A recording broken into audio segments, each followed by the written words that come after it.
I'm in the Cavalry and Guards Club in London to speak with Gill Bennett today, former Chief Historian of the Foreign Office, and we're going to share the secrets of the conspiracy that never dies. Gill, thank you for joining me today. What is this conspiracy that refuses to die? Because you've done a lot of work on it, haven't you? I have, and the conspiracy in question is to do with the Zinoviev Letter of 1924. As a historian within the Foreign Office, one of your jobs is to deal with conspiracies, because people are always saying that governments are conspiring, covering up.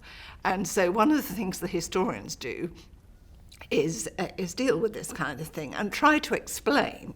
And this is a conspiracy that never goes away, despite the fact that the letter was written in 1924. And I did actually write this book on it in 2018, but actually I first came across working on the conspiracy in 1972. I should explain what the Zinoviev Letter was. It was a letter which was supposedly written by Grigory Zinoviev, who was the head of the Comintern, the Bolshevik government's propaganda arm, addressed to the British Communist Party. Now, there was nothing very surprising about that, exhorting them to greater revolutionary effort, because the Comintern were always writing to communist parties all over the world, encouraging them to follow the Soviet example and overthrow the government. However, the real significance of this in conspiratorial terms is when it was sent, which was just at the end of the very first ever Labour government in Britain. Now, in fact, the letter's dated the 15th of September, but it didn't actually arrive in the Secret Intelligence Service, which is how it came in, until the 8th of October, which was the day that Ramsay MacDonald, first Labour Prime Minister, had resigned after losing a vote of no confidence. So this letter arrives in Britain during a general election campaign, and it was leaked. There are all kinds of people who may have leaked it, that's part of the conspiracy, but it was picked up by the right-wing Tory press and used to damage the Labour Party. Now, the Labour Party would have lost the election anyway for other reasons, but it certainly hit their vote. It was very much taken to heart. The Labour Party regarded it as being a plot against them, in which the government, the Tory government, in which the civil service, in which the intelligence services were all involved. But this is 1924, so you have to think, how is it still going on now? Well, part of the reason is that it came up in almost every election, general election campaign after that, where Labour would say, you're not doing that to us again, and the Tories would say, well, you're just carrying on the same way. There were a lot of different investigations into it. And in the 1960s, that's one that we should mention, because after Kim Philby disappeared to Moscow, this really sent shockwaves through the British intelligence establishment, particularly, of course, the Secret Intelligence Service, where he had been a senior officer until 1951, and they had always refused to believe that he could be a Soviet agent, despite the evidence. So when he actually proved it by disappearing, really there was a sense of shock, and there was also a sense of shock within MI5 as well about, well, if all this was going on, nobody knew, what else might there have been? Might there be other moles, if you like, or operations that had gone wrong because of the spies, the Cambridge spies, within the intelligence establishment. So there was a major investigation, a secret investigation, but across the agencies in the late 1960s, headed by a lady called Millicent Baggott, who was a Soviet expert from MI5. And she published a report, and she concluded that the letter was almost certainly forged, though she couldn't say for certain by whom. And it was certainly leaked, but there were so many people who might have leaked it that you couldn't be quite sure. Now, I came into the Foreign Office in 1972 and found that this was still something that people talked about. And it came and went and came and went. And then in the 1990s, in 1998, a book was published. It's perhaps worth mentioning in this context that after the end of the Cold War, one of the Russian intelligence aims was to try and get some more of their history out. And the Russian intelligence was involved in publishing several joint books with Western historians on a range of subjects. And they did some. There was a man called, he's now dead actually, but he had been a KGB colonel, Zinoviev, and he published a book with Nigel West, or Rupert Allison, the Conservative MP, but he wrote Nigel West, which called The Crown Jewels, which purported to be based on materials that Philby and other traitors had given to Moscow. And it had a chapter on the Zinoviev Letter. Interesting. Now, this is the beginning of another new Labour government, and it caused quite an outcry in Parliament, much to the astonishment of Robin Cook, who was then Foreign Secretary. He thought that 1924, surely nobody's bothering about that, but he soon found from his postbag that it was still a sore spot in Labour, in the Labour Party, and that there were still people who wanted to know about it. And so he commissioned an investigation into it. And by this time, I'm chief historian, so it was my job, based on, obviously, access to the archives of our intelligence agencies. So that was my first big exposure to it, and a report was published in 1999, which largely, in a sense, I said the same thing as Millicent Baggott. Yeah. I'm pretty well sure it was forged, but it's pretty difficult to say by who.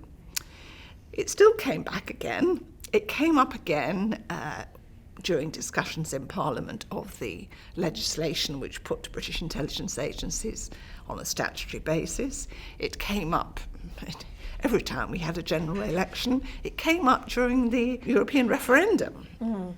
Yes, I remember that. In 2016. So it was one of those things, and my agent said to me, really, there is still an interest in this. You should actually write it up based on what you know now. Now, in a sense, I'm still not able to lay this to bed.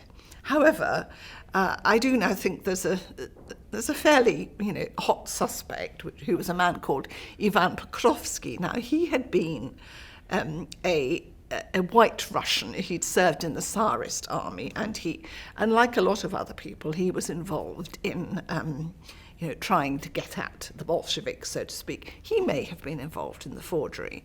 But why the Zinoviev conspiracy has become even more potent today is because it is a classic fake news, disinformation thing, which of course is something we are all talking about at the moment. Yes, so we've got the election in America, yes. But even in European interference in elections, absolutely, in everything. And so although topical. it is of course true that today, in a digital world, a story can go around the world in half a second, and obviously that was not true in the 1920s. But it was amazing how fast Russians, both red and white, i.e. in favour and against Bolsheviks, could actually put a story out round the world, even in 1924. There was an amazing character called Vladimir Orlov, who was based in Berlin, and he ran a forgery bureau, and he forged Russian documents, and he sold them to a range of people, including British intelligence, and he could move this stuff around the world incredibly quickly. It was fake news. And in the same way that today, Russian disinformation, of which we now know quite a lot, is often aimed at disruption, yes. For the hell of it, if you like, rather than at a specific outcome. That was rather the same in the 1920s, because by the mid-1920s, after Lenin had died, Stalin was accepting that actually world revolution was not going to happen imminently. But therefore, what you wanted to do was disrupt Western democracy rather than necessarily overthrow it. And, if you like, state disinformation served the same kind of purpose. So it retains its potency in the discussions that we have today about things like disinformation, election interference, fake news of all sorts. So it may be, in a way I'm disappointed not to have ever been able to nail it. But it is really too long ago for the hard evidence to be obtainable. I'm not sure if it exists, but it's still a story that has surprising resonance, even nearly 100 years later. And so do you have a view yourself on how to make a contemporary analogy between this political and fake news and intelligence, how to deal with this? How do you think is the effective way? Because, as you say, mixed into this, you've got all the whole conspiracy thing, which is not helpful. No. How should we deal with that in today's society? It's almost impossible, as it was then, to actually stop. You can't stop people doing. It's not only Russia. I mean, other people do it too. So you have to build resilience in the people who are receiving it. Really, the best. As everybody would say, the best kind of medicine for conspiracy theory is transparency, is putting the real evidence out there and explaining it as clearly as possible. I mean, one of the difficulties in the 1920s, when this letter hit British politics, was, of course, that it became, very much a party political, issue, and the question of was there a secret state? Was there a deep state? Though they didn't use that term then, but it's the same thing. Was there a secret state stitching up Labour? Now, we are now able, on the basis of the evidence we do have, to show that actually the idea of a kind of Whitehall-wide conspiracy to do anything is really a contradiction in terms. Clearly, I always say this when I'm giving talks, it's impossible. Yeah. It's hard enough to get a few people in a department to agree, never mind the whole of Whitehall. It just isn't how things work. And certainly these days, the major secret that we know that Bletchley Park, for example, was able to keep for so long was due to very particular circumstances which you could no longer do. You couldn't keep a secret like that. But I do think we all need to be more resilient, more discerning, more questioning about what we look at. And one of the things that I've been doing work on is applying the lessons, if you like, of intelligence analysis to dealing with things like the Zinoviev Letter or its modern equivalent. Thinking, well, first of all, you ask, where does this come from? Do we think it's real? And if it is real, why do we think that the people on the other side might have done it? And what do we think they might want to achieve? And that's very important, because what you want to avoid are things like mirror imaging, that is, expecting that the other people are going to think the same as you are. Yes. Confirmation bias, just only accepting bits of information that agree with what you already think. All this is extremely relevant to dealing with, especially social media. And it's the kind of thing, I mean, they didn't use those terms in the 1920s, but when various investigations into the Zinoviev Letter have taken place, people have tried to look at it that way, and it's our best defence against the whole disinformation area that we're all dealing with at the moment. And I suppose that's something that's of relevance not only to the civilian agencies, but to military intelligence as well. And there's a link, isn't there? There's very much a link. I mean, one of the things about it actually in the 1920s and so on, of course, is that the letter was actually circulated to all the general commands.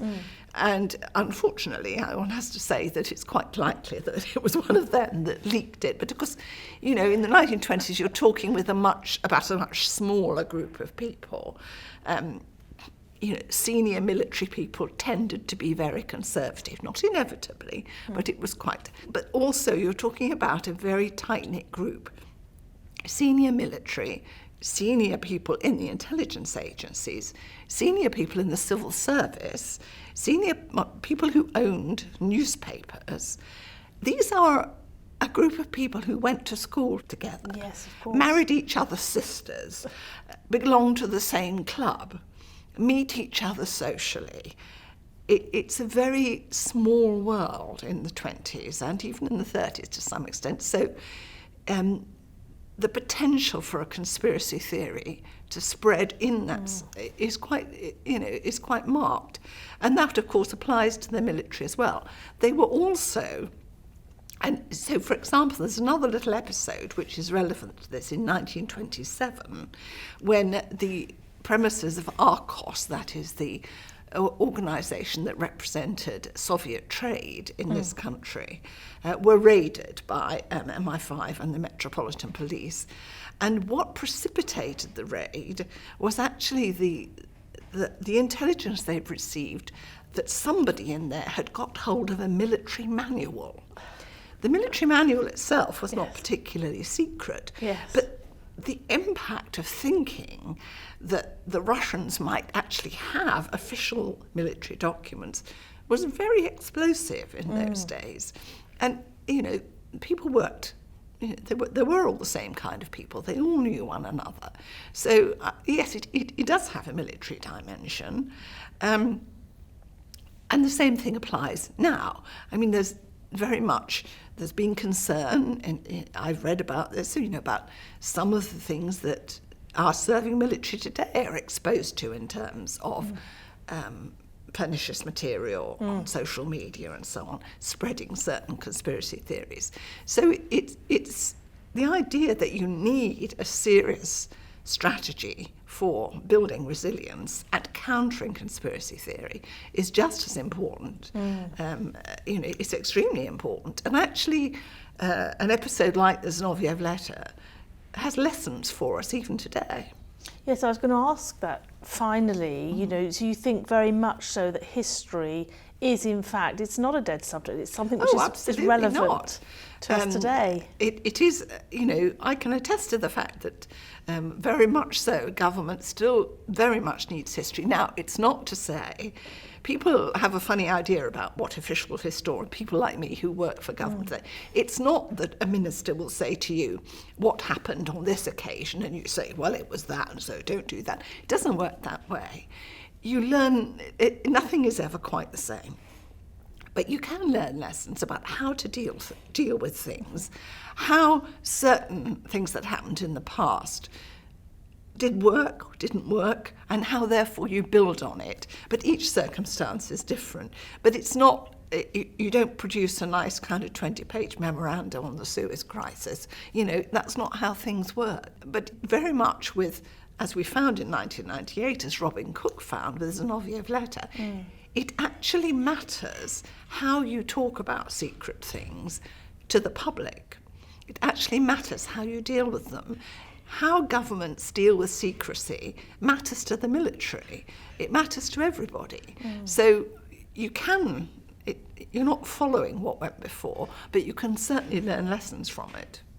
Oh, Gill, that's been fascinating. Thank you so much for sharing the secrets of the conspiracy that refuses to die. Thank you. Thank you.